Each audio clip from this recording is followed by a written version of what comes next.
Good evening, ladies and gentlemen. Data here, and the first round of the 2023 NHL postseason has officially wrapped up with Game 7 between the Devils and the Rangers just concluding. The Devils shutting out the Rangers 4-0 in Game 7 to win their first round matchup and advance to the second round to face the Carolina Hurricanes. Now, in this little live data cast here, late night coming at you, we're going to be going through the first round that was, as well as predicting the second round. Now, it's funny. I think most of my predictions were pretty good. The only two that I got wrong were the two teams that I had going to the Stanley Cup final. So what are you going to do? I don't think I'm the only person in the world that didn't think that the Bruins and the Avalanche would both lose in their first round matchup. But hey, it happens. I don't mind being wrong. I enjoy, as a hockey fan, with the Canadians not in the postseason, I am just here to have fun. So, just taking a quick glance here, the two I got perfectly right were Stars in 6 and Devils in 7. Aside from that, I was right on 6 out of 8 matchups. So you know what? I'll take it. I was only off, and I don't think I was off by more than one game in any of these in terms of the ones that I got right. Vegas in 5, Edmonton in 6, Carolina in 6, Toronto in 6. So you know what? Little pat on the back. I'll take it. Before we get started, I'll hop over here to looking at all of the excitement over here in the comments section. Lots of excitement from our resident Devils fans as well. Dabrowski currently crying tears of joy after 11 long years. Last time the Devils made it past the first round, they went all the way to the Stanley Cup final. That was when they eliminated the Jose Theodore-led Florida Panthers, which I was very upset with. Remember Adam Henrique scoring in Game 7 overtime? It was unfortunate. Jack saying that the Rangers are poverty. They're getting clowned on right now. Dexter's here, one of our resident Devils fans as well. 2 shutouts from Schmid, very impressive. Absolutely, Hobbsy. Huge element that we'll be discussing as we break down the series. Landon Buddy, he's excited with his Stars in the second round. MVP Gaming, as a Rangers fan, I'd say I'm shocked, but I'm not. Disappointing stuff from the Rangers this postseason. Very difficult. Yeah, the bracket is a bit off here. Classic Bergenheim, Fleischmann. I love that Panthers team. Bracket tough, yeah, but at least I got the Leafs right. I got 6 out of series right, but the 2 that I got wrong were the worst ones to get wrong. Do I think that the Trouba hit on Meyer was dirty? Personally, I don't think so. I think it was unfortunate because of how Meyer was not only leading with his head, but also leaning forward quite a bit. So I don't think that I wouldn't classify it as a dirty hit. It was pretty unfortunate. Thankfully, Meyer was back on the bench and all that, so not a huge deal. But there you go. So we'll get started with the breakdowns. I'll be monitoring the comments as we go, so I may not pull them up on the screen, but I'll definitely refer to them as we go, as we start breaking it all down. We'll be breaking it down with a few things. We'll be looking at when looking at the matchups, we'll be comparing the regular season numbers with the J Fresh cards. Big shout out to Derek in the Discord server getting us server access. If you want to be part of the server access, that as a collective we all have access to the J Fresh cards, you can do one of two things. You can basically give a donation, and there's Dexter with his 220. You can give a donation to the channel, which I will then make sure Derek gets enough of per month to pay for the subscription, or you can pay Derek just directly, and you'll be added to a special channel on our Discord server. So join the Discord server if you want to be a part of the collective J Fresh access. $10 a month, but just for like $1 every 2 or 3 months, you can be a part of our group.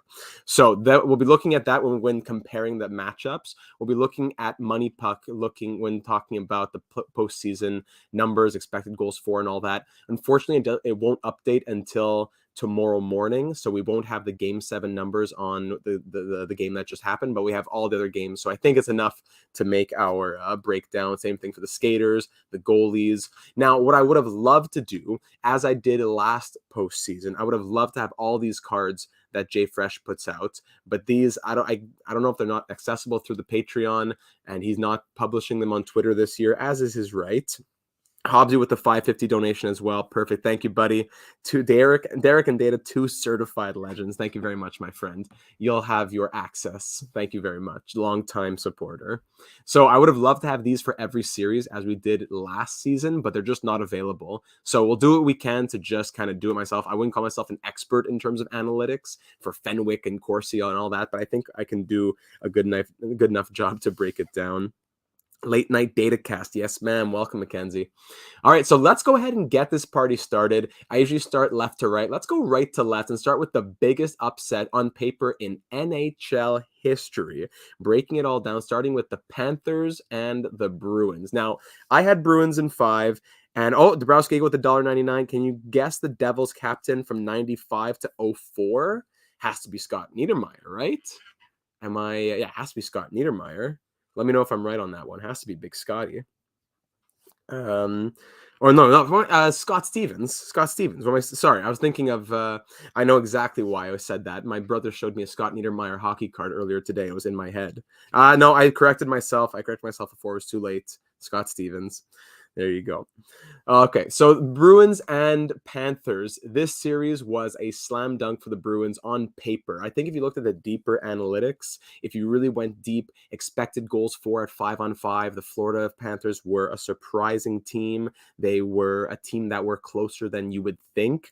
But when you looked at the team that the Bruins were, 65 wins, allowing more than a goal and a half, around a goal and a half less per game, incredible power penalty kill, a 60-goal scorer in David Pastrnak. I don't think anyone was, there's always a little bit of, I should have known or whatever. But, you can't fault yourself or anyone too badly. I definitely thought the Bruins had this series, not because of anything against the Panthers, because the Bruins were so strong. But now, if we go and start breaking this down, the Bruins, they had the most goals for of all the teams in the postseason. But at the same time, they had 26 goals against, which was second most. This was a high-scoring series. Panthers 26-27 in terms of goals for, goals against, and then the Bruins 27-26. So it was very, it was very back and forth. It wasn't in like the numbers that we were seeing just previously, where there was almost a goal and a half difference. Thanks, Leafs fan. I appreciate that. So it was a fun series. It was a tight series for many reasons. Expected goals for percentage in this series. Goals for the Bruins had 50.94, expected 51.15. So very similar to the numbers that were expected and the number that actually came true. Expected goals for in the end, that was percentage, but the actual number, sorry, I lost it here. Goals for. Bruins, 28.24 expected goals for. They got 27. Panthers, 26.97. They got 26. So it was as it should have been. Bruins and Panthers was probably the tightest series when most people thought it was going to be the most likely to be a sweep.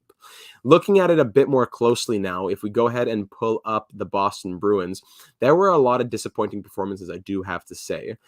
David Pastrnak did not show up in the big games. He didn't really show up till games 6 and 7, in my opinion. I never watched more hockey than I did in this series, in this first round. He scored 5 goals in 7 games, which, definitely a lot of credit to him, but it's his presence didn't really show up till games 6 and 7, in my opinion. Brad Marchand, 10 points through 7 games. Tyler Bertuzzi was a huge pickup at the deadline. So was Dmitry Orlov. Those 2 deadline pickups did the most in terms of the points here, or the 2 of the most. Percentage of shifts. There's so many things you could look at. Shifts, 213 shifts from Dmitry Orlov, second most on the team. Charlie McAvoy, the horse, leading in that category as well. You can look at so many things. I don't want to spend half an hour on each series looking at penalty minute differentials and low danger unblocked shot attempts and stuff like that. But we can see from the other numbers just what kind of things we're dealing with here. So Brad Marchand, Tyler Bertuzzi, 10 points each right there. You had Dmitry Orlov with 8 points. Taylor Hall was doing his best. Zacha was surprising as well, but Pastrnak not doing what people thought, that they're not really doing what he showed in the regular season. Meanwhile, you also have Patrice Bergeron, who is injured, 1 goal in 3 games. You have Garnet Hathaway, who's there to be what's the word? when you're trying to agitate. That's what it is. Only drew 2 penalty minutes. Meanwhile, he didn't take any of his own. 27 hits. He was a presence out there, right? So Hathaway kind of did what he was picked up for. Hampus Lindholm was a disappointment, not just in the points category, but Hampus Lindholm, for all of his shifts, he was a disappointment, I think, for what he had shown this season. He had such a strong year. Hampus Lindholm was a bit of a disappointment. Vinny, buddy, welcome back.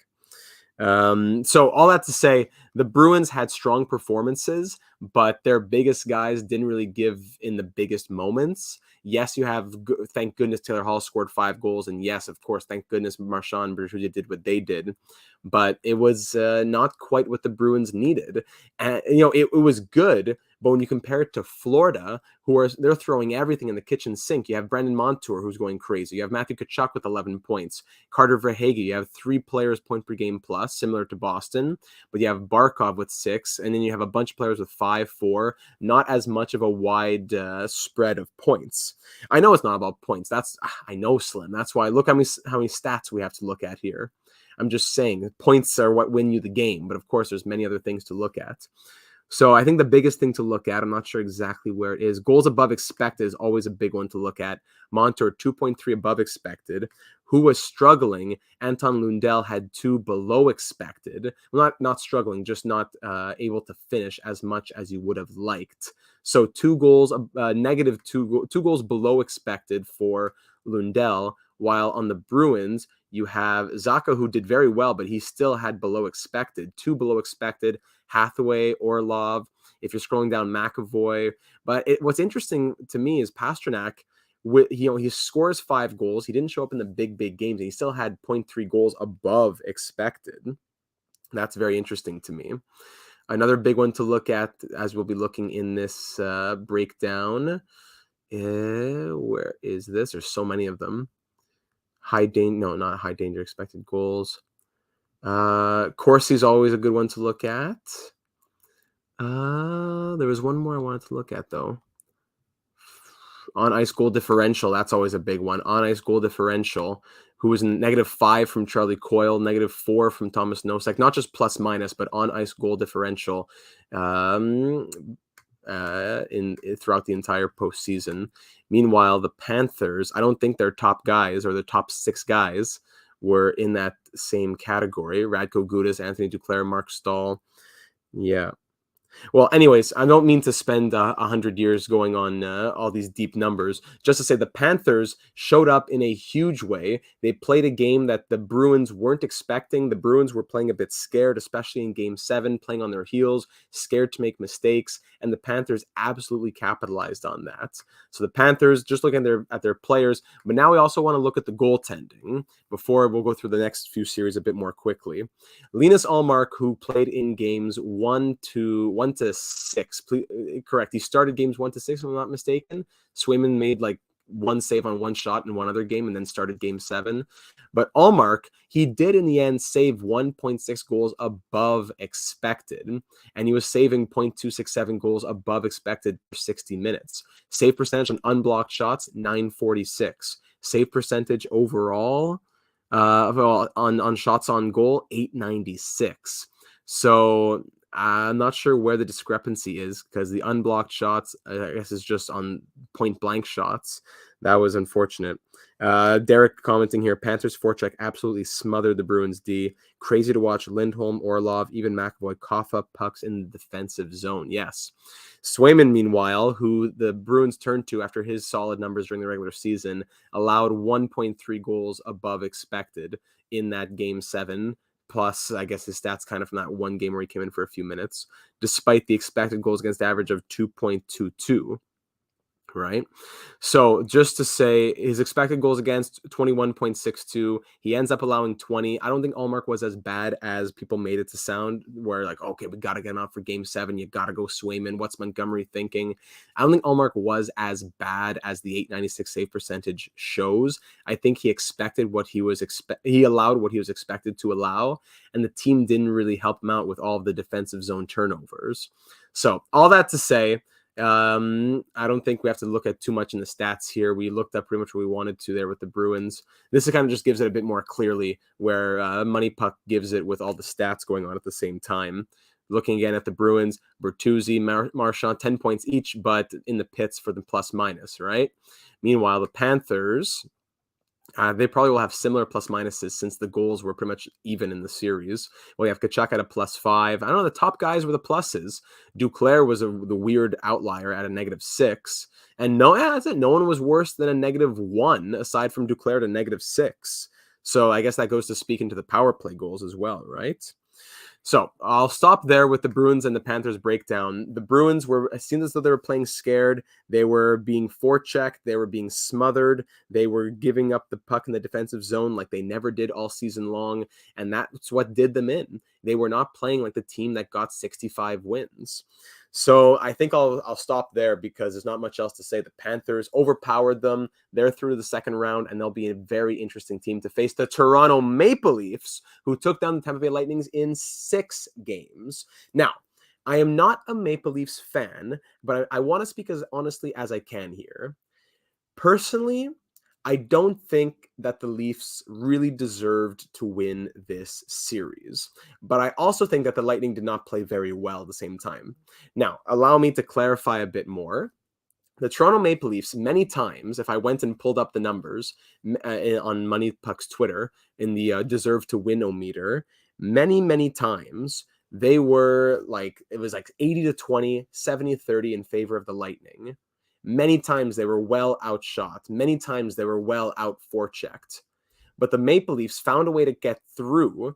Vasilevsky with those shots from the point, those a couple bounces here and there, unfortunate moments in overtimes. The Leafs came away with it. Did they deserve to win? Are they frauds? No, that's not what I'm trying to say. Hobbs has got to get going. No problem. Appreciate you being here, buddy. Are they frauds? No, it's not a fraudulent series win as other series have been won in the past in NHL history. I'm not calling the Leafs frauds, not at all. But I don't think they necessarily deserve to win this series, and not in 6 games. I felt like this was a 7-game series. I felt like the Lightning were pretty unlucky, and it's more that the Lightning lost than the Leafs won, in my opinion. Leafs got bounces for once, and the Bolts didn't for once, as Derek says. Well said. The bounces weren't going the Lightning's way. The Leafs have been eliminated, I'd say multiple times before, in series in which they did better / deserve to win. Of the 5 or 6 first-round opportunities they've had in the last 6 consecutive first-round opportunities, this was not one of the Leafs' better showings of the last 6 first rounds that they've been in. This was not their most deserved win of their 6 first-round opportunities the last 6 years. Is that fair to say? Landon says, I'll go ahead and call them frauds for you. So that's what I'm trying to say. Of their last 6 opportunities, this was not the one in which they deserved to win, but they did, and they got it. And that's hockey, and life goes on. So the Maple Leafs are through to round number 2. They had a 52.27% goals for share in the series. I'm going through all situations here. Leafs probably played better last year and won and lost in 7. There you go. Series in which they've lost in 7 have been series in which they played better than this year where they won.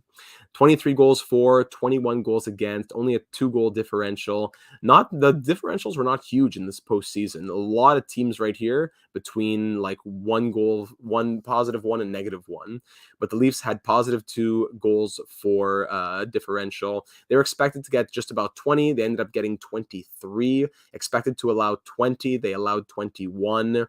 So the expected goal differential is -0.21. Not a huge difference, right? Not a huge difference. Goals, shooting, so many different stats you can look at. But the one that I want to see is goals for per 60, 3.56. That's not the one I want. Goal differential, expected goals for per 60. Shots on goal against, penalty minutes against, penalty minutes taken, face-off win percentage, score adjusted expected. So many things I'm not really used to looking at. I'll be honest with you. I'm not usually this deep in the stats. I'm just really interested in seeing how many things are available. But it's not usually what I look at. High danger shots against, all of that. Shots blocked, hits, percentage of hits given, crazy what you can look at. Anyways, Maple Leafs, they had some lucky situations, I'll say that. I wouldn't say that Ilya Samsonov necessarily carried them. I think that this is goaltending that can potentially get exposed. He allowed one more goal than expected, so it wasn't horrible goaltending, but I do think that you got to be a bit scared, right? You got to be a bit scared. 3.14 goals against average, 900 save percentage, I believe, for Samsonov. If we go and pull up the goalie numbers here. The power going to be that's funny. So yeah, a 900 save percentage from Ilya Samsonov. Was it the worst of the entire postseason? No, but it was towards the bottom. 13th of all the goaltenders that appeared, of all 24 goalies that appeared. Maybe you want to say make a minimum of 2 games. So let's say take away these 2 guys at the bottom. 2 games appeared at least of the 22 goalies. Then Samsonov down there in 13th. Is this fraudulent goaltending? I don't think so. Is this goaltending that scares me a little bit? I would say so. At the same time, though, Bobrovsky in the second round, 891, so we'll get to that later on. So it's not really the battle of the goaltending here. Meanwhile, where's Vasilevsky? Vasilevsky, 20th, the worst of all the starting goaltenders, 875 save percentage in this series. And now if we look at the stats on him with like the save percentage of unblocked shots and stuff like that. Tampa Bay Lightning and Andrei Vasilevsky, save percentage on unblocked shots 945. I know there is that statement going around saying that get shots on the point. His save percentage on shots from the point is one of the worst in the league, something like that. But what really matters is that he allowed 3 goals above expected, and that will kill you. That is what will kill you in such a tight series where you have the 23-4, 21 against, and then the Lightning 21-4, 23 against. Sorry, I'm looking at those were goals. Yeah, that's what it was. But expected was 20 versus basically 20 and 20 for the Lightning. And then for the Maple Leafs, it was basically 20 and 20 right here. Those are the expected goals for and expected goals against. So in a series like that, you cannot afford to allow 3 goals above expected. So that's what I think really did in the Lightning first and foremost. Golden Gamer, as a Leafs fan, I can somewhat agree with you. I was expecting it to go to 7, but I'm glad it didn't. Tampa did play a bit better, but I think the Leafs still deserve it in a way. So yeah, I'm not trying to say it's an undeserved win. I may have said that, but I don't remember my exact words. What I'm trying to say is it's not the one that they've deserved the most the last few years. And I do also think that the Lightning played better in a lot of games. And I think this series at least deserved to go to 7. I don't think the Leafs necessarily deserved this series, but that doesn't mean they didn't deserve to win. I don't know. I'm trying to say like both things at the same time. It's a hard line to walk, but that's what I'm trying to get across. So the Lightning, they had their players come out, they had their scoring, they had their performances. It's not like the scoring wasn't there. The scoring did come out.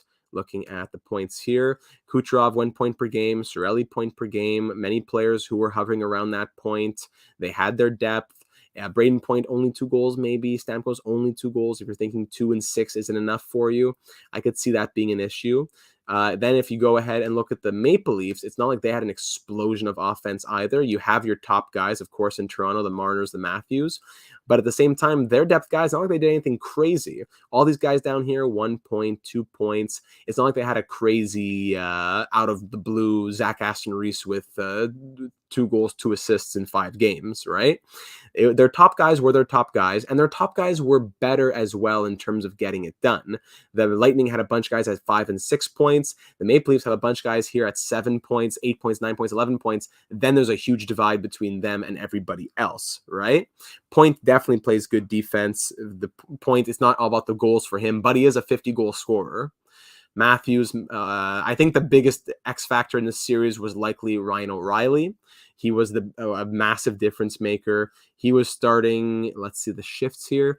He was starting, percentage of shifts started in the defensive zone of all the forwards who played the entire series. It goes Kampf, Achari, And then Kerfoot O'Reilly, is that how it goes? So they had I'm sorry, that's defensive zone. Interesting. So the Leafs really went with their bottom guys in the defensive zone many times. In the neutral zone, Ryan O'Reilly down here as well. So I guess the shift starts to wasn't as much as I may have thought it been. Shifts on the fly.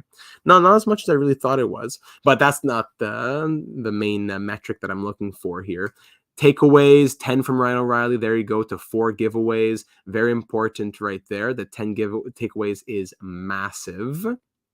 Shooting percentage of 15.4, always big as well. So what I'm trying to say is Ryan O'Reilly was a big factor. The Leafs' top guys were their top guys. As Derek says, they kept Stamkos, Point, Kucherov line together too much in Tampa. Hagel was clearly the better fit on that line, and Game 6 showed that. Well said. The Lightning also trading so much for Tanner Jeannot, who was a healthy scratch in their elimination game. That didn't help either. Scrolling down here to the Lightning and looking at Jeannot. Where was Tanner Jeannot? Right here. 3 games, 40 minutes, 0.3 goals for expected. Difficult numbers aside from that. Not really anything went his way. I know that site, Money Puck, isn't the best site when it comes to trying to look at things at a quick glance. There's a lot of numbers just coming at you. So moving on to the next series now. I think I can wrap it up there. I'm trying to go through it a bit more quickly at this point now. I know I'm taking a bit too long on each series. I'm getting wrapped up in all the crazy numbers. Hurricanes and Islanders. This was a popular series that people had in terms of a possible upset. Many people had the Islanders taking it in 7 because of Sorokin. I thought Sorokin would be a big factor, but I also thought the Hurricanes would take it in 7. So they ended up taking it in 6. The Islanders pulling up their numbers now. Islanders had a difficult time.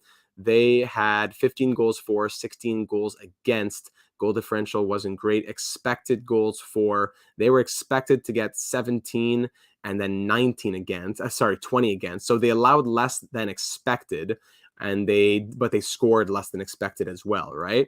So their defense was better than expected, and their offense was worse than expected. There you go. Sorokin saves almost 4 goals above expected.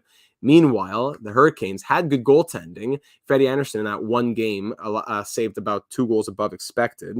Big hello to Sean Avery. Cornelius Matthews caught in a local bar after the game. My goodness, with some questionable company. Antti Ranta was good. He didn't do anything crazy, but I will still take a .906 save percentage and 2.5 goals against per game with half a goal above expected saved. Antti Ranta did his job. Freddie Anderson came in and closed it out. The forwards in Carolina. Let me go back to skaters, and let's pull up the Hurricanes. The Hurricanes players right here. You got the big names, always the big names. You got to rely on your big names when it comes to the postseason. They did deliver when you see Sebastian Aho going above point per game with his 4 goals. Brent Burns was big with his 5 assists. Not as big as, it won't always be the 11 points of the Mitch Marners, but you had Jarvis. You had, actually, not as much as you may think. The big guys delivered in terms of Aho and your top defenseman and Burns points-wise. Aside from that, it was a bit of scoring by committee, especially, just getting goals wherever they came when you're playing against Ilya Sorokin. A lot of players just with 1 goal, 2 goals, not a lot of any huge guys. Puljujarvi was a bit disappointing. Horvat was a ghost for the Islanders, as Slim says, yes. Derek says that Sorokin was underwhelming by my eye test, and he saved 4 goals above expected, shows his standards. Exactly. I thought that as well. I thought Sorokin not showing me anything crazy, but there you go. Almost 4 goals above expected. So the Hurricanes didn't necessarily do anything crazy. It was that their goaltending was not that it matched Sorokin's, but it did well enough in tandem with the Islanders scorers not doing enough either. So neither team really scored a ton, but you would think that, you spent so much on Bo Horvat. He only had 2 points. Matthew Barzal, only 2 goals, 2 points in 6 games. If you're really relying on Kyle Palmieri to carry you through, things are not going to go well. Brock Nelson was a big factor this season. He had 5 points. That's great. But it was a defensive goaltending type of battle, as Slim says. It was that's the type of series that we expected. That's the type of series that it was.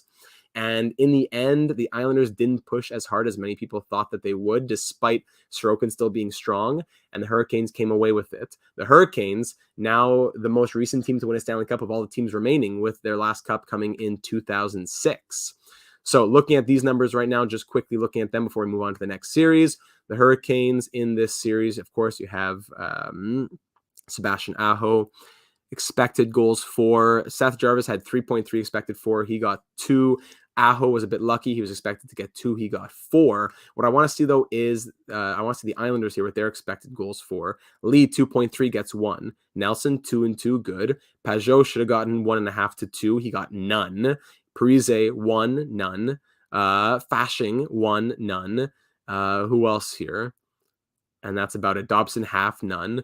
So the expected goal scorers didn't quite get enough. You had, Horvat 1, he got 1. Engvall 1, he got 1. But the Islanders needed to see more. They needed to get more from their guys, and they couldn't rely on Sorokin. They knew that they were going to have to rely on him, but they couldn't rely on him as much as they did. They needed to do a bit more. At the end of the first round, I believe Sorokin's numbers are going through 100 different screens. I believe Sorokin's numbers are the best among the goalies. Actually, now Schmid's numbers are in as well now, so that will come into play. But sorting by save percentage through the entire postseason, and for the goalies who started the most, I would say 1, 2, 3, 4th is Sorokin with the 929. 2.6 goals against average, despite that amazing save percentage, a bit of a higher goals against average than you would expect.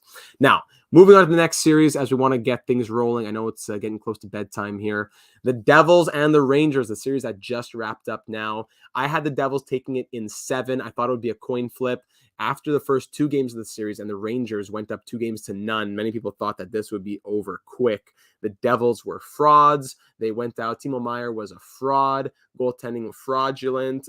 Blah, blah, blah. Rangers too overpowered. Kane, Tarasenko. And things changed very quickly. Very quickly. What was the official TSN turning point? I don't know if I could say exactly. Game 3 back on the road after dropping both at home. They then win both on the road. Looking at the Devils here right now, they had the expected, what is the expected here? They were expected to get 19.5, 20. They only got 13, so way below their goals expected. They were expected to allow 18.5. They expected 17. They only allowed 17 in the end. So that was big. Their goaltending was a larger factor than I'm sure that they thought it would be, because they were the lowest scoring team in the postseason that went through it. Especially add their 4 goals. Take these numbers with a bit of a grain of salt, since the Game 7 stats weren't added. So if they scored 17 goals, that puts them still below Seattle. So that just puts them above Carolina. They're the second lowest of the teams that went forward to the second round. Their goals against of 17, 1, 2, 3, 4, 5, 6. Rangers allowed 4 though. So 1, 2, 3, 4, tied for 5th. The Devils and the Rangers were tied with 17 goals against in this one. As Derek says here, the Rangers just couldn't deal with the Devils' speed once the Devils found their legs. I guess it just took a couple games to get into it. Couldn't break out past their forecheck or deal with them off the rush. It's just a lot of failed zone entries I found for the Rangers, a lot of neutral zone action going on, and the Devils started to get the majority of the pucks going their way. They started to have the speed become a larger factor for them, and the Rangers just didn't keep up. It was a bit of a surprise that they couldn't keep up as much. Despite Sorokin, I found Sorokin did well. I know the numbers are going to change a little bit. New York Rangers here. I know, this is ridiculous. Saving 7.3 goals above expected. Now, that number will come down a little bit. If we look at all teams, that is by far the best. By far. Again, I know that number will come down, but it won't come down too crazily. Shesterkin. Shesterkin allowing saving 7 goals above expected. Maybe it comes down to maybe 5 or 6, but still to save that many goals above expected with that offense in front of him and still have them not get the job done. Meanwhile, Akira Schmid, he saved 3 goals above expected before Game 6, before Game 7. I'm all over the place.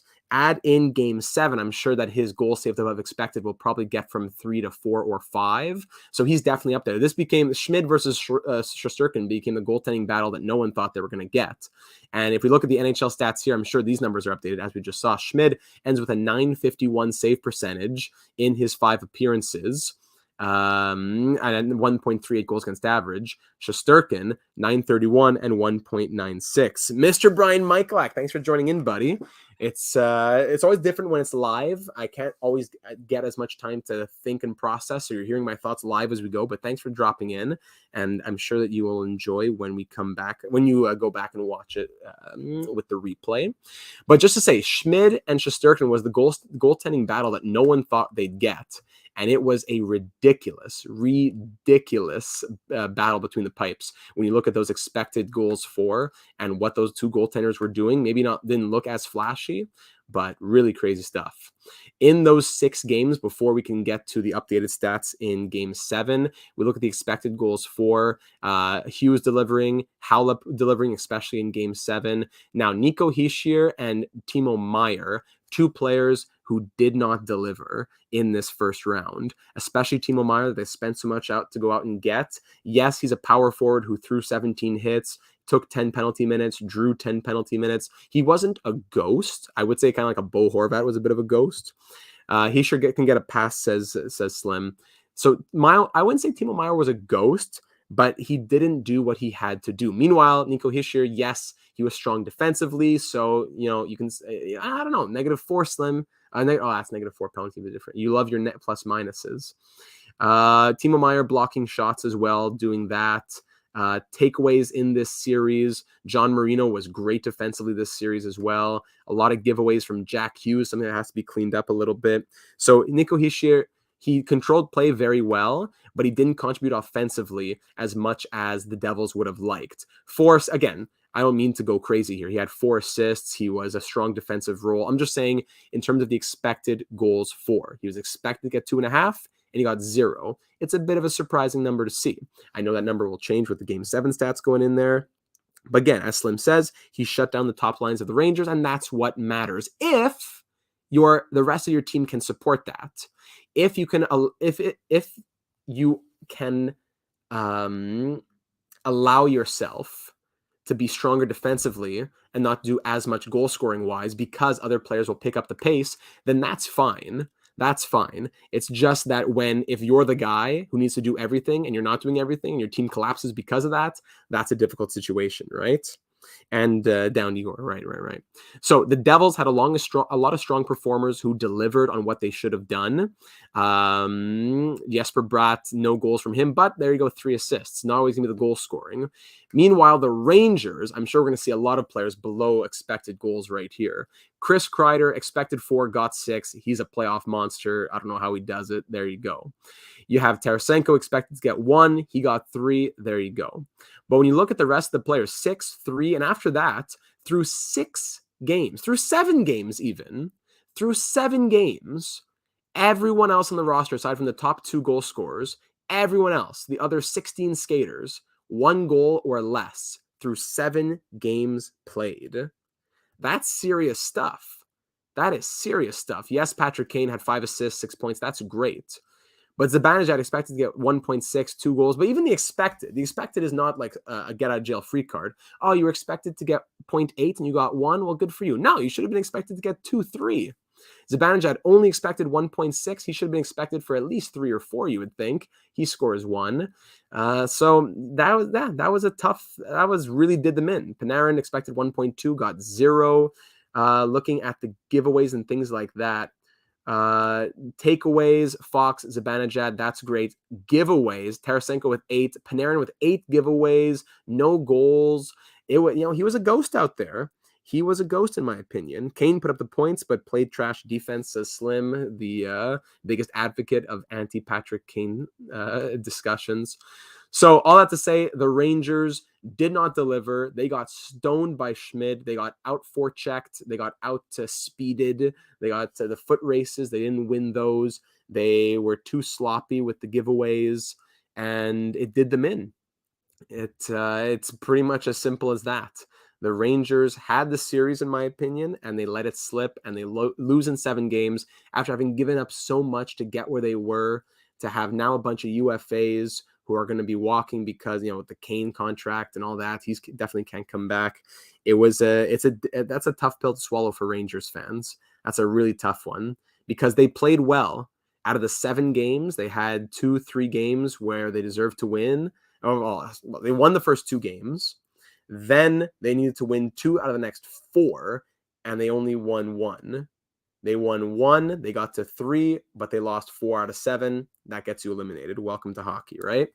So I'm trying to find some silver lining here for the Rangers, but pretty much it's just Shesterkin. That's the only silver lining. Your offense did not come up when needed. So now we have the Eastern Conference. We'll come back to predictions later on. Panthers versus the Maple Leafs, and Hurricanes versus the Devils. Now, over in the Western Conference now, let's move over here. We have the Avalanche and the Kraken. Now, the Avalanche, I thought the Avalanche were still strong. They had a great year offensively. They had, they weren't scoring as much as the Kraken, but they were stronger defensively. Power play was incredible. Mikko Rantanen scored 50 goals. McKinnon was going incredibly crazy as well. Nichushkin on that top line was great, filling in for Gabriel Landeskog.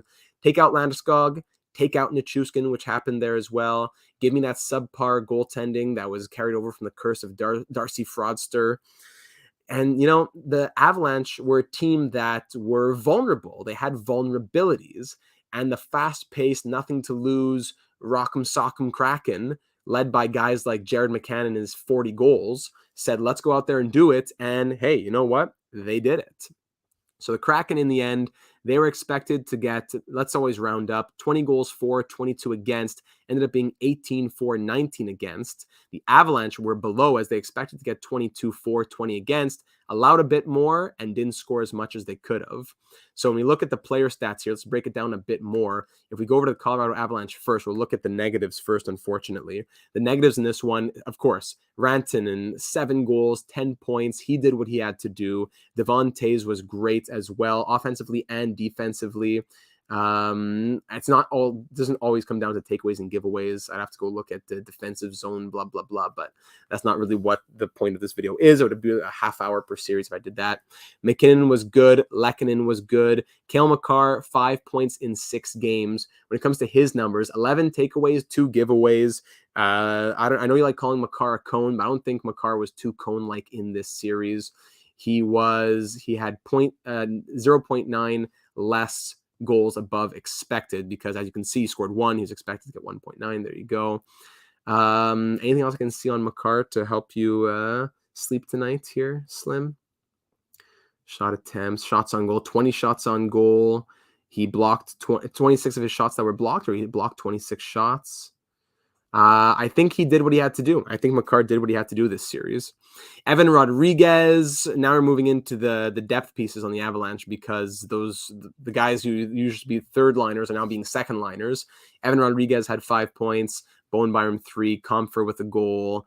When you scroll to the bottom here, of course, the depth guys from last year, the Andrew Coglianos and the Darren Helms of the world, injured, scratched. Younger guys in here, new faces, Eller, New Hook.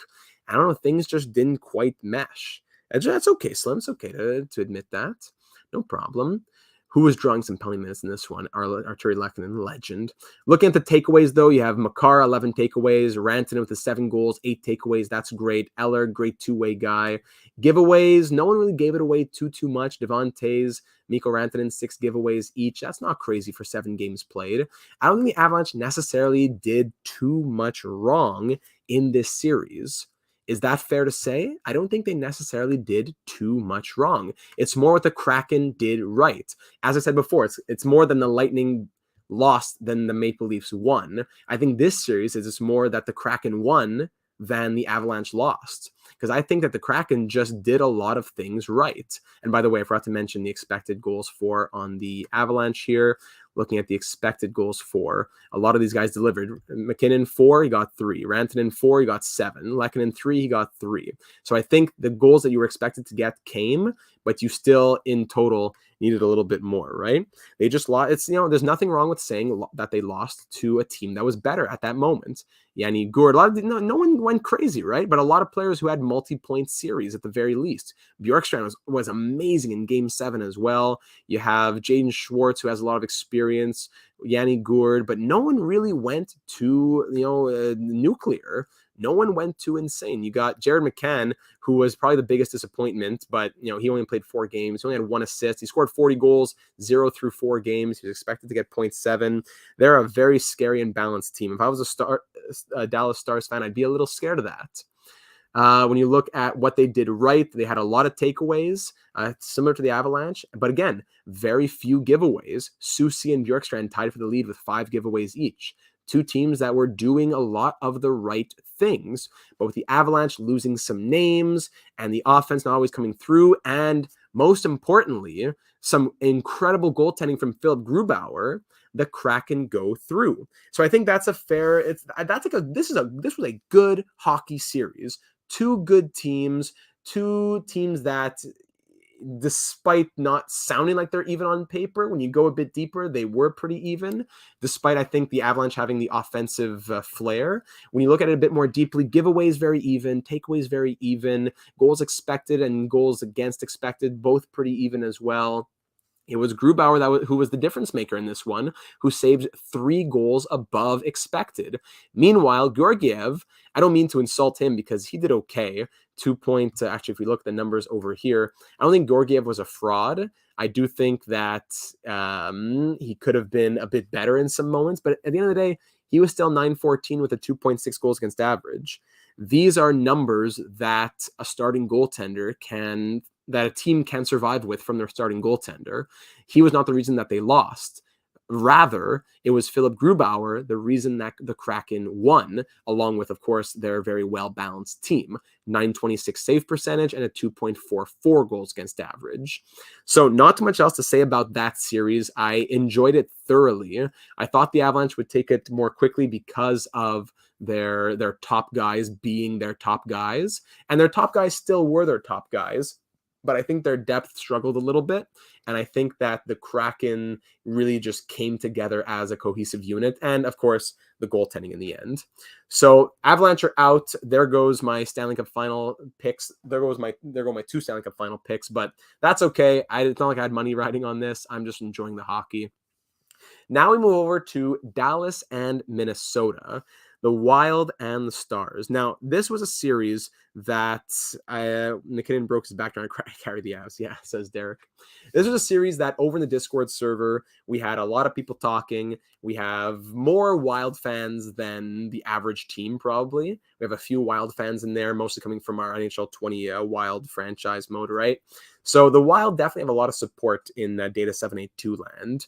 But I thought that the Dallas Stars were definitely going to win this series. And the only reason it was going to 6 was because of Kaprizov and probably some strong defense from the Wild overall with their better goals against per game.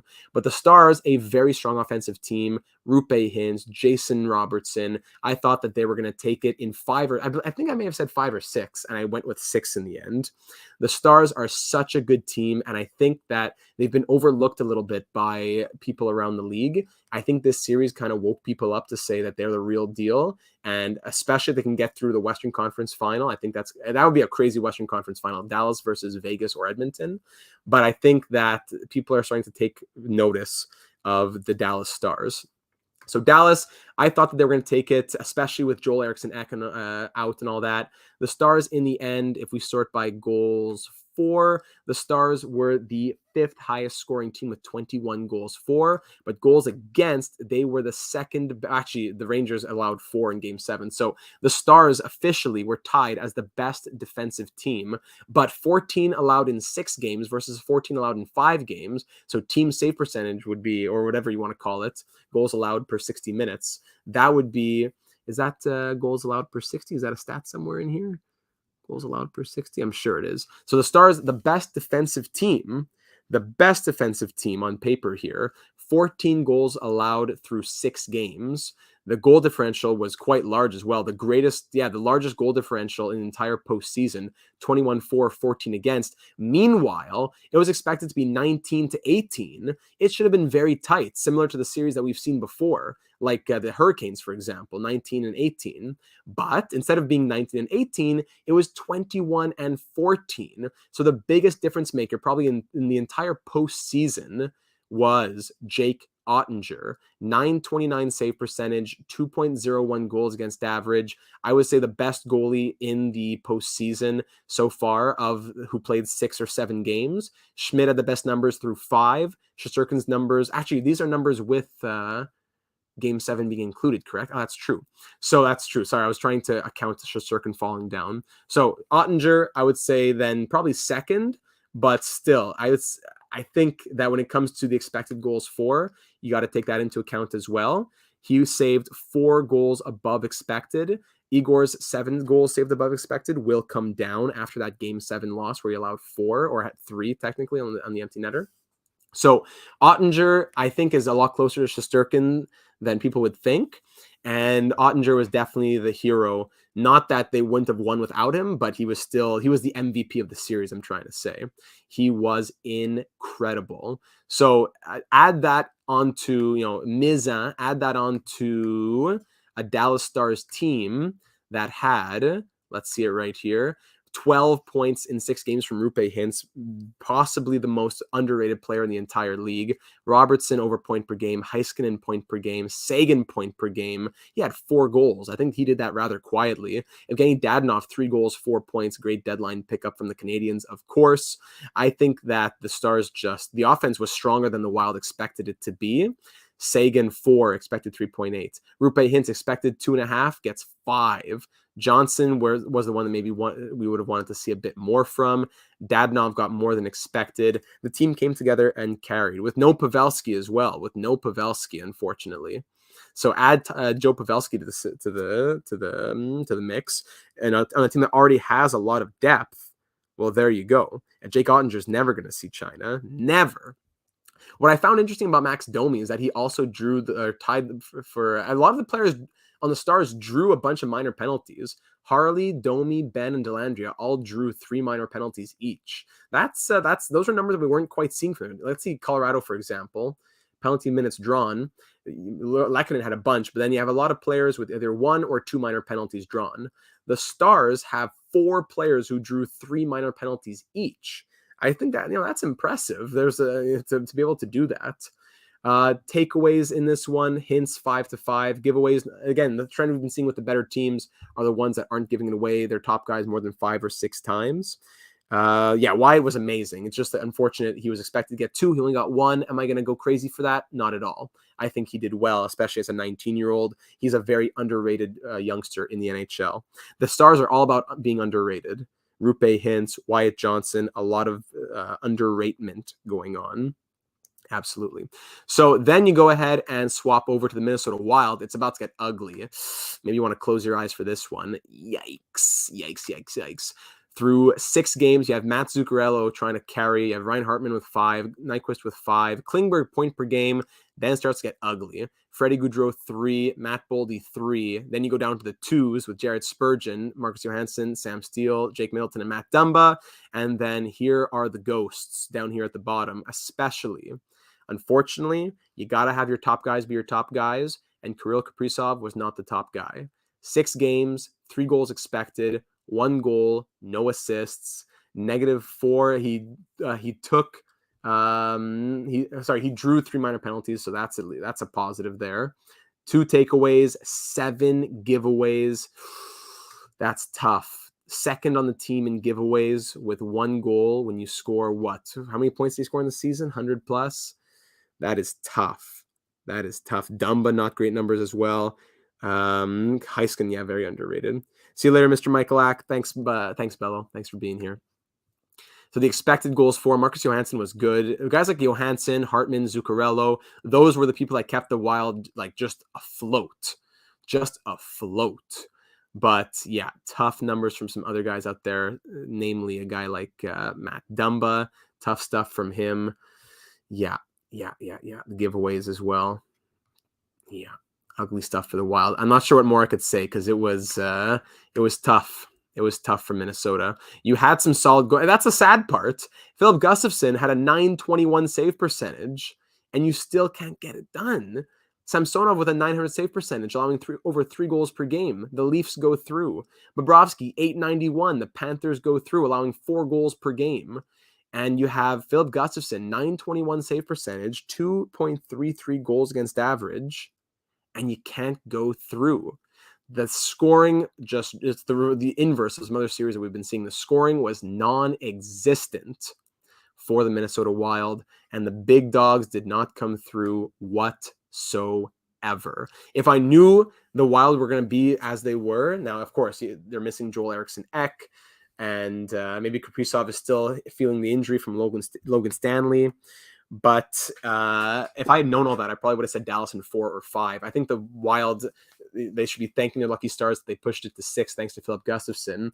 Now they have a lot of issues coming up, and now they have Klingberg and Nyquist all expiring. You're going to have $14 million tied up per season for the next 2 years because of Suter and Parise. Scary stuff. Yeah, Brock Faber was very good. Spurgeon ghosted. I don't know about that. As Derek says, not as hard on Spurgeon as Slim, but it was far from his best work, of course. But still, I'm not sure who's going to stop Rupe Hintz. Derek also shared a stat in the Discord server not too long ago, something about how Spurgeon was disproportionately started in the defensive zone. Is that the stat I can look at over here? Defensive zone shift starts? I think you can, eh? There you go. It starts in defensive zone. You have... Spurgeon and Brodin at 19.3% and 17%. Meanwhile, other defensemen, Klingberg and Merrill, are only being started, where's that stat right here? Only at 4.1%. And Brock Faber, 4.9%. Dumba, 11.8%. Meanwhile, Brodin and Spurgeon, close to 20% of their shifts were started in the defensive zone, right? I believe that's what Derek was saying the other day. So that's that series.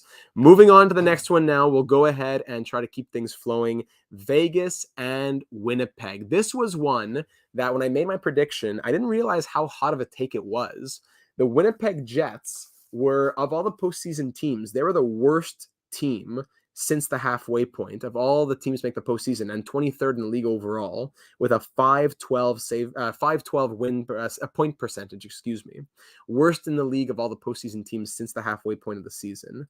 Meanwhile, Vegas, since the halfway point, had the 6th best record in the league, and since the deadline, had the 4th best record in the league.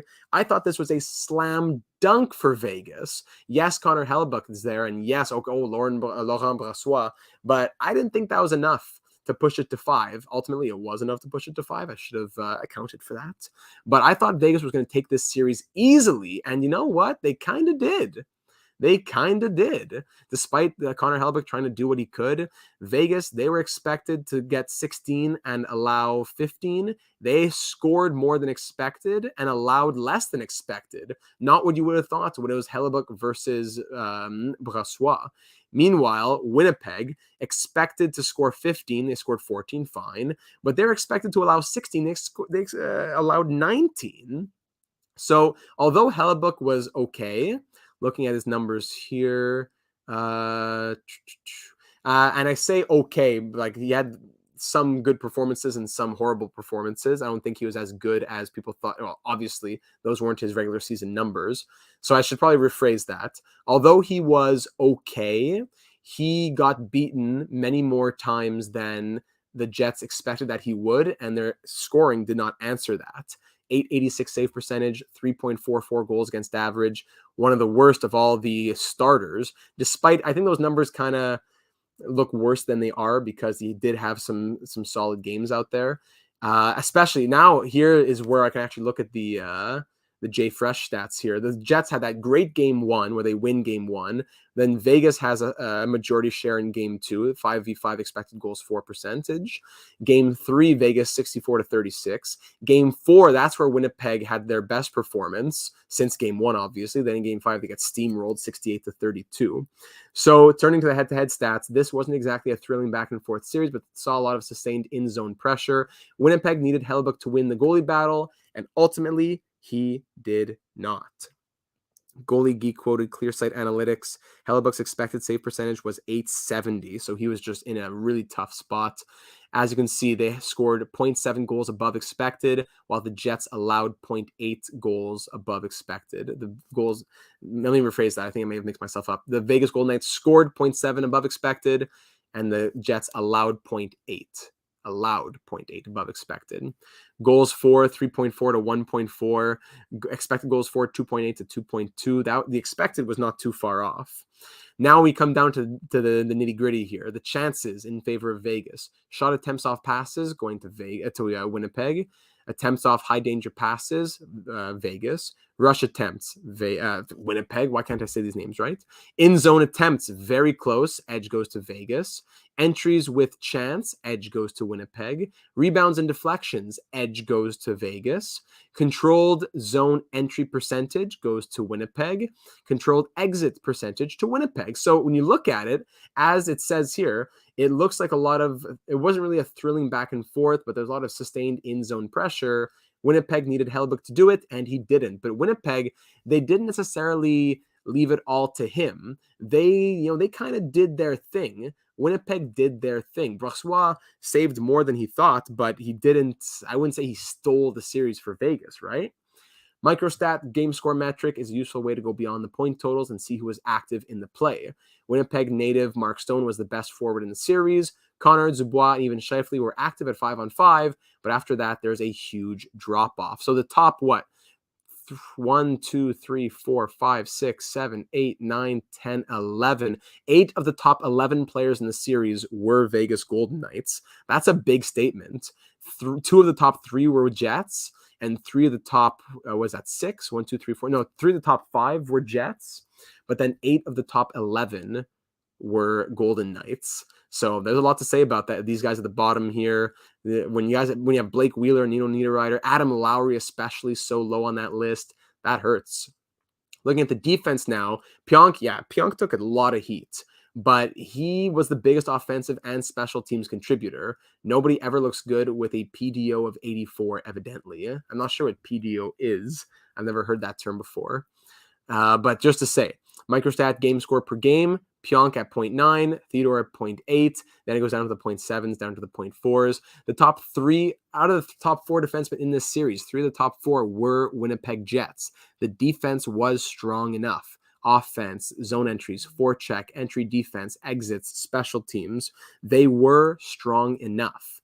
In the end, the Jets weren't anything special, but they did what they had to do. And Connor Hellebuyck, I kind of gave him too much credit at the beginning. I think I was trying to hype him up, but the stats are the stats. He didn't do enough. When you look at the Jets themselves, their point scorers, Pionk was, there's those 7 points. Wheeler, he had 6 points, but he was further down the list on the microstats sheet than you would like. Adam Lowry, same thing. He scored points, but he wasn't on that stat sheet as much as would you like. Same for Nino Niederreiter. Then if we go and look at takeaways and giveaways, no one more than 6 from DeMello. Giveaways, 8 from Pionk. A few players with 5, Scheifele, Lowry, and Schmidt. So those just looking at a few quick stats there. Meanwhile, Vegas, you're being led by Mark Stone, Chandler Stevenson, 8 points in 5 games each. I'm sorry, I didn't check the expected goals for here. High PDO, all the luck. Low PDO, no luck. Gotcha. Shooting percentage plus on-ice save percentage. Thank you, Derek. So the expected goals for Lowry, expected 4, got 4. Kyle Connor expected 3, got 3. Dubois expected 2, got 2. So as I'm trying to say here, the Jets did what they were kind of expected to do. Stone expected 2, got 3. Carlson expected 2, got 4. So that's where the Jets start to come away with it, when they're pulling away from what they were expected to do and they're capitalizing on getting the better of Connor Hellebuyck. Not a lot of, there are some giveaways out there. The Jets, this could have been a much closer series than it was, but as good old data predicted, it was not.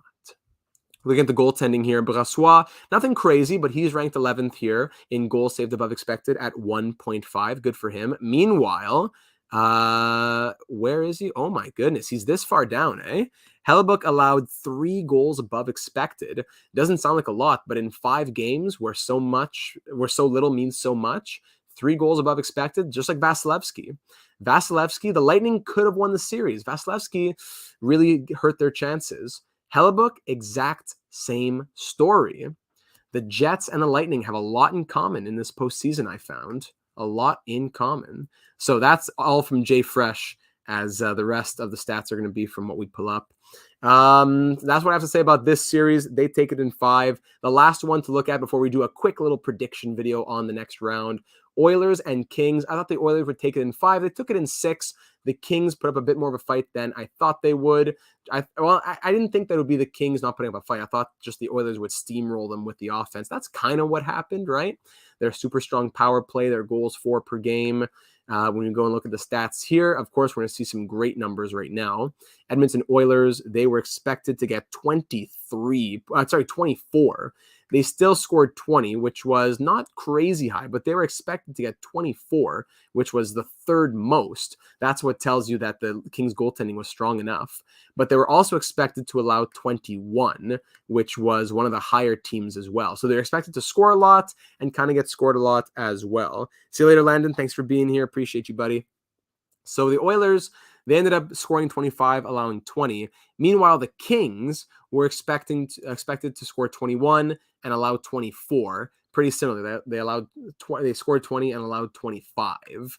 So if we go and look at it a bit more deeply here at the players, the Edmonton Oilers, looking at the points here, of course, you have Draisaitl, the monster, 11 points from him. McDavid, 10. Evan Bouchard, really great coming out party for him, 10 points. Then it starts to drop off. So here's the scary thing about the Edmonton Oilers.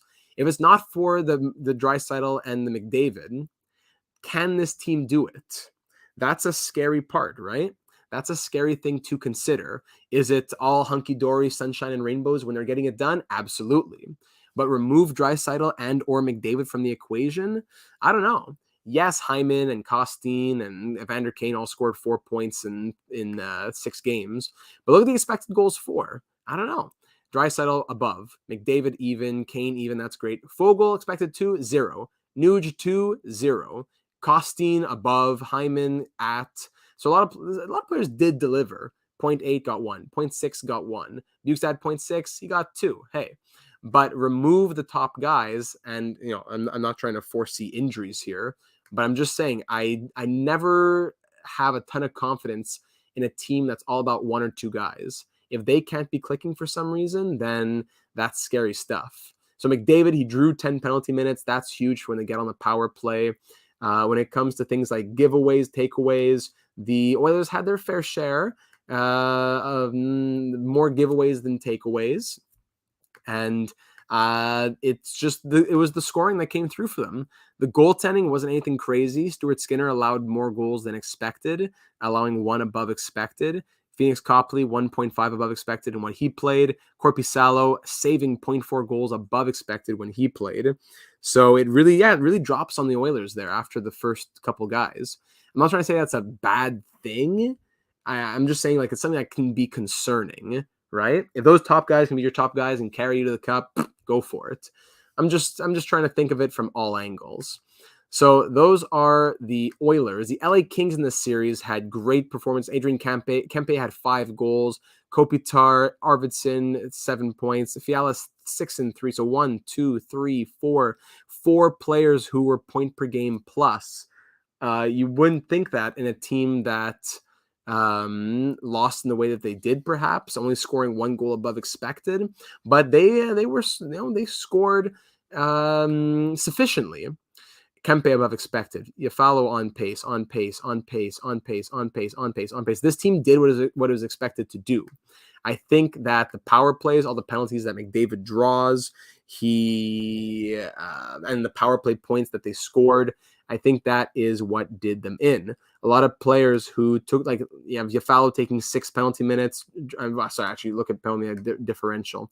Trevor Moore with -6. Kopitar -4. Doughty -4. Byfield -4. Maybe a few too many penalties out here. Meanwhile, the giveaways, 8 from Arvidsson, 6 from Gavrikov, who went out and got, 6 from Doughty, 6 from Kempe. And the takeaways, not a lot either. 6, 6, 6, then down to 3, 3, 3, 3. Not a lot of takeaways, especially, where's Philip Dano? Where's my good friend Philip Dano? I love Philip Dano.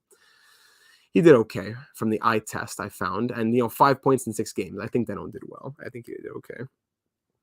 Yeah. I see what you're saying, Dexter. So, yeah.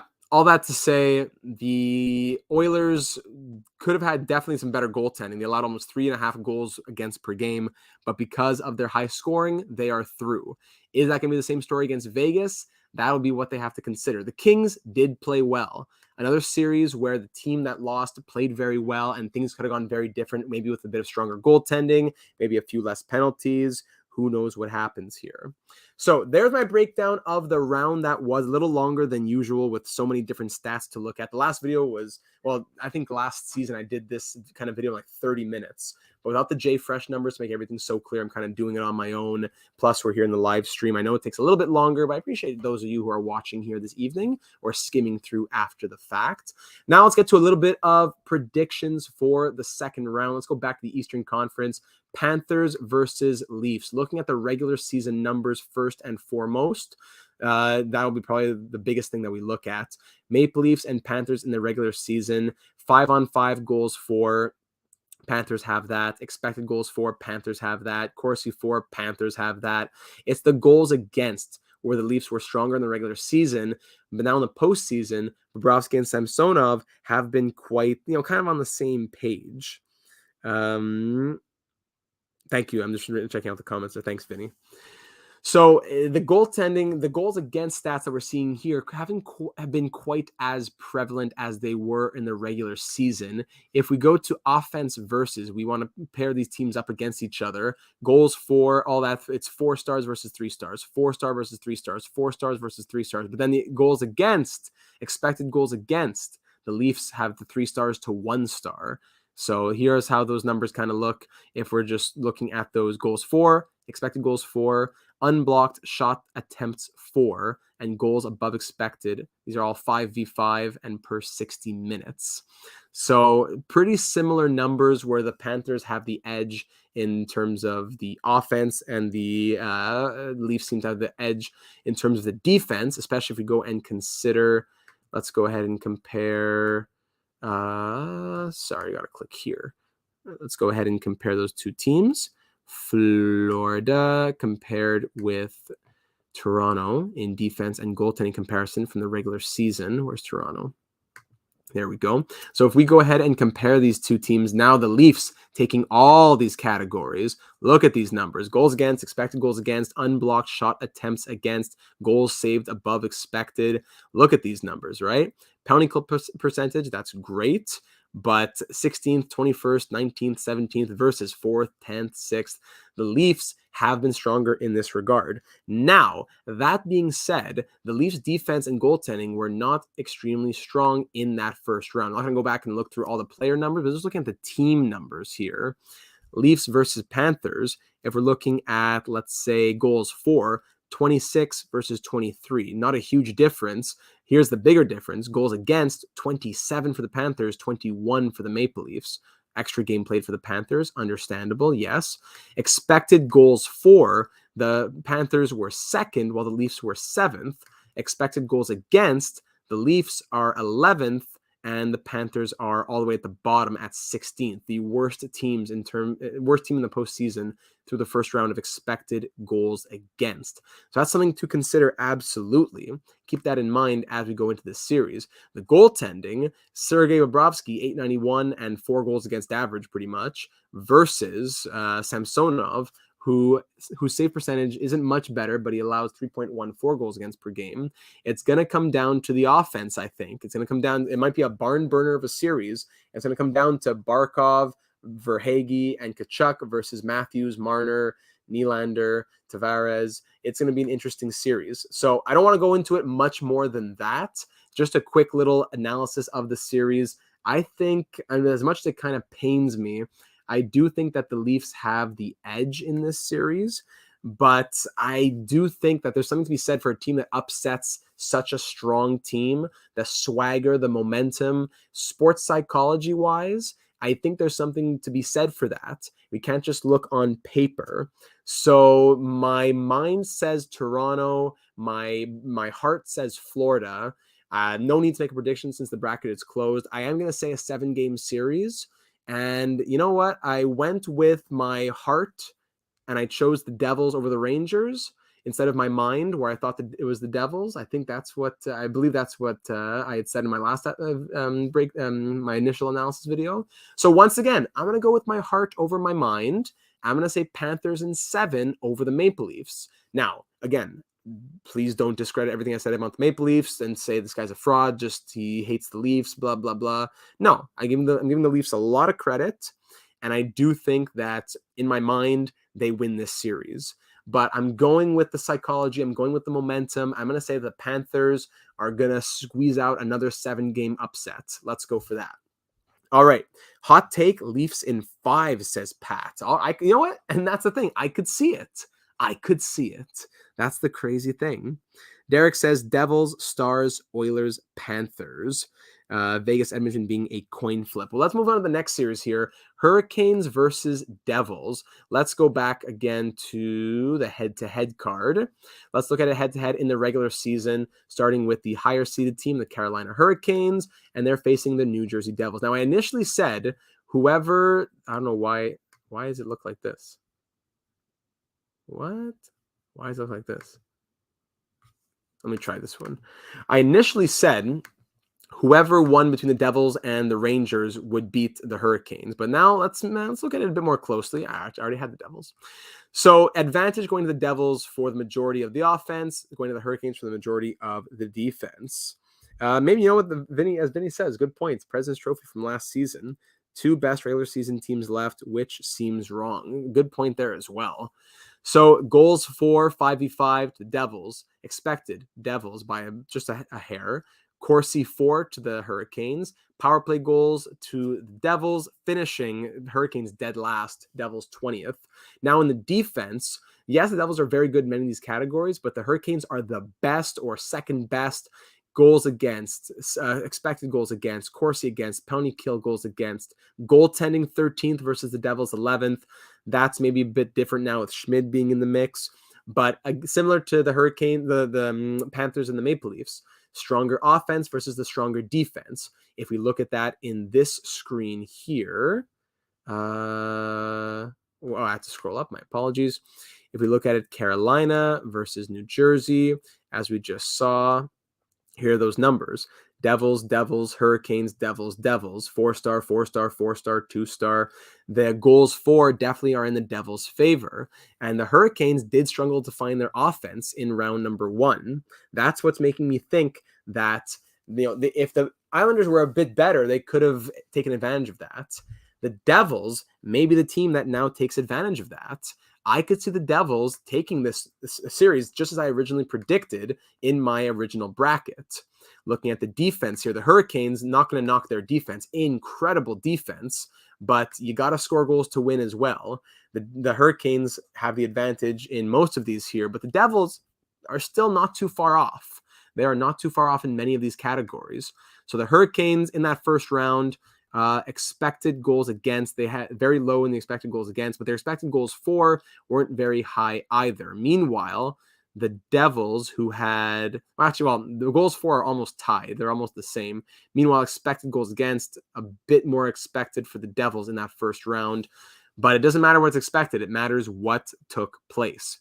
Goals for in this first round, Devils +4 had 17 versus the Hurricanes, who had 16. 2 teams that haven't necessarily relied on their offense. Freddie Anderson's been strong. Rance has been good. Schmidt has been incredible. It's going to be 2 teams with good offenses who have been relying on their defenses and haven't seen a ton from their offense. The Dawson Mercers and the Marty Nachasses of the world will have to wake up in a series like this when there are 2 good goaltenders going at it. Yes, only 1 game played from Freddie. Where's he? Number 1, of course, 971. But Schmidt has been showing himself to be the real deal. So the Hurricanes are going to have to find a way through that. So I'm going to stick with my original prediction. I'm going to say that the Devils take it, and I'm going to say that they do it in 6. Let's do it. Let's go crazy. I'm going to say Panthers and Devils in the Eastern Conference Final. Now over to the Western Conference, where we have Seattle versus Dallas. Now this is probably going to be the series that I'm most excited for. If we look at the Oilers and the Stars, Dallas Stars, and Seattle Kraken right here. Canes in 7 myself, says Pat. Good to hear. Good to hear. So looking at the offense first in this one, before we look at the defense first in this one. Let's go reverse this time. Defense in this one, obviously in favor of the Stars with Ottinger and with Heiskanen and all that. The Kraken strong themselves, but goals against 5-star versus 3-star is quite the difference, definitely. Breakdown goes Stars, Kraken, Stars, Kraken. So the Kraken are still holding their own. 5-star for expected goals against, 5-star for the FA is unblocked shot attempts against, I believe. Looking at the offense in this series of Dallas versus Seattle, I think Dallas has one of the stronger offenses of the entire league. So I think they definitely are going to be taking this, despite the numbers in the regular season being in the Kraken's favor. And if we look at the head-to-head card, I think we'll see that again. I think that it is the postseason is definitely a different beast. You have to consider those stats that have been ongoing as well. Trying to mix it all together and get it done. Then he says Stars in 6. So the Kraken 5v5 goals for number 1. Stars have the edge in the next 3 categories here, but then the finishing go to the Kraken as well. Defense mightily in Dallas's favor. So if you just look at these stats here, 1, 2, 3, 4, 5, 6, 7 to 3 out of the 10 for the Stars. I know that's not a good way to look at things, but just to say, a lot of the things going Dallas's way, in my opinion. The Kraken, look at what we're looking for. Expected goals for. Expected goals for versus their actual goals for.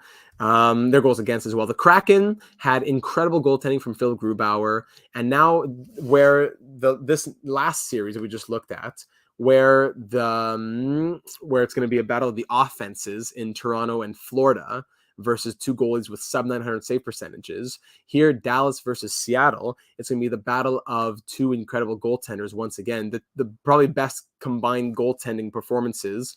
If you combine, because Schmidt and Anderson, not enough sample size there. The best 2 goalies to be going at it now. Ottinger at 929 and 2 goals against versus Grubauer at 926 and about 2.5 goals against. 2 of the best goalies of the first round going at it with 2 offenses that have been strong.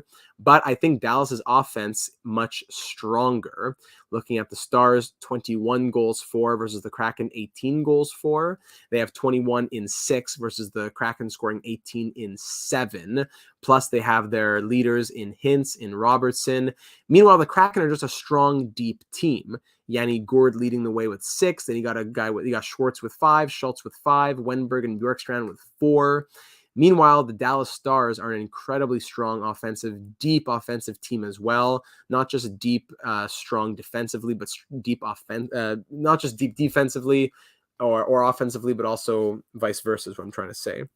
So Pat says, I think Dallas, but wants Seattle. This is one where my heart again goes in the favor of the underdog. My heart goes in favor of Seattle, but I think that my brain and my mind is just overpowering.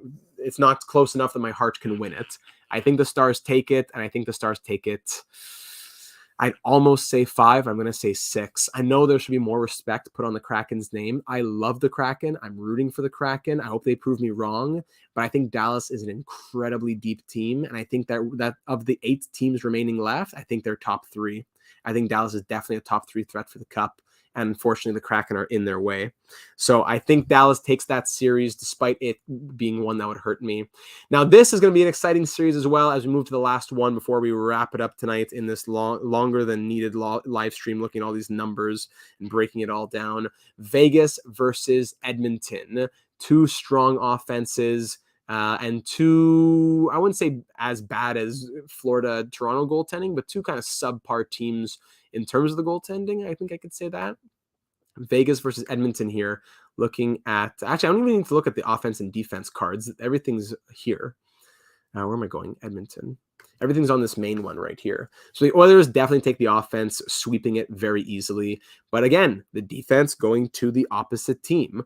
5v5 goals against to Vegas. 5v5 expected goals against Vegas. Corsi against, heavily in favor of the Oilers, but then back penalty kill goals against, goaltending, all going to Vegas. Now the goaltending, take that with a grain of salt. No Logan Thompson, no Jonathan Quick or whoever else has played for Vegas this year. It is Laurent Brassois between the pipes. So Edmonton, with their strong offense, 25 goals scored in 6 games, but they allowed 20. 25 and 20 will now face 19 and 14. A team that scored 6 less and allowed 6 less in 1 less game will face the Oilers, who scored 6 more but allowed 6 more in 1 more game.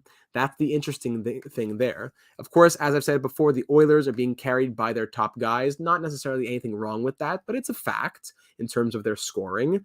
Meanwhile, Vegas, yes, Mark Stone, Chandler Stevenson, but I think a lot of guys have been playing above their heads as well. Eichel, 1.1 expected goals, he's got 3. Carlson, 1.6, he's got 4. Chandler Stevenson, 1.1, he's got 4. So I think that on top of how strong the defense is, as we saw in the microstat cards in the Vegas series, Shador playing very well. Some good players with high takeaway numbers, 8, 8, 6, 5, 4, 4, 4. Then over on Edmonton, their takeaway numbers, let's see, 6, 6, 5, 3. So they're definitely a more, run and gun team, offensively minded. That's not a surprise to anybody. That's always been a fact. But the goaltending at the same time, Brassois hasn't been incredible, but he has a .915 save percentage. That's a good number that wins games for a team, especially if Stuart Skinner is going to stay sub 900 and at 3.5 goals against per game. So all this to say, a lot of people not only had Edmonton going to the conference final, but a lot of people had to the Stanley Cup final. A lot of people had Edmonton going to the Stanley Cup final. A lot of people had Edmonton winning the Stanley Cup. I think Craig Button had the Oilers winning the Cup, or at least making the Cup final, right? Vegas intentionally gives up a lot of low-danger point shots, which is why they have bad Corsi against and good expected goals against. Good point there, Derek. Appreciate your assistance here. So, again, this is the heart and the mind. My mind is leaning... I'm not sure which way it's leaning. I see an argument for both sides in my mind and in my heart. But something is just telling me Vegas, even though I want to say Edmonton, because I said Edmonton, they're so strong. Draisaitl, McDavid, this is the year. The goaltending has not impressed me. The Kings pushed them harder than they should have. Vegas is rested. I think that they're in a good groove. They're healthy. I'm leaning Vegas in a crazy 7-game series. Despite having already chosen Edmonton, just kind of, between you and me here on this YouTube video, I'm leaning Dallas, Vegas in the Western Conference Final, and Florida, New Jersey in the Eastern Conference Final. Now, if Edmonton wins, that's great. It helps my bracket. Plus, I wouldn't be surprised if they do, just because of how they'd be carried. But I think that Vegas could do it. I think they could do it. You brought the most important Oiler, of course, Zach Hyman, 4 points in 4 games, correct? 4 points in 4 games. Yes. 2 goals, 2 assists. Sorry, in 6 games. 4 points in 6 games. Yes. He's up there. So, ladies and gentlemen, thank you for bearing with me. In a bit of a longer breakdown than I usually like to have, especially when it's something that I've done much more quickly in the past. But now with the live stream component, plus, like I said, looking at a 6 or 7 different tabs on my screen here, as opposed to the usual just scrolling through the JFresh numbers, this is where it became a bit more of an extended breakdown and analysis of the first round, as well as predictions of the second round.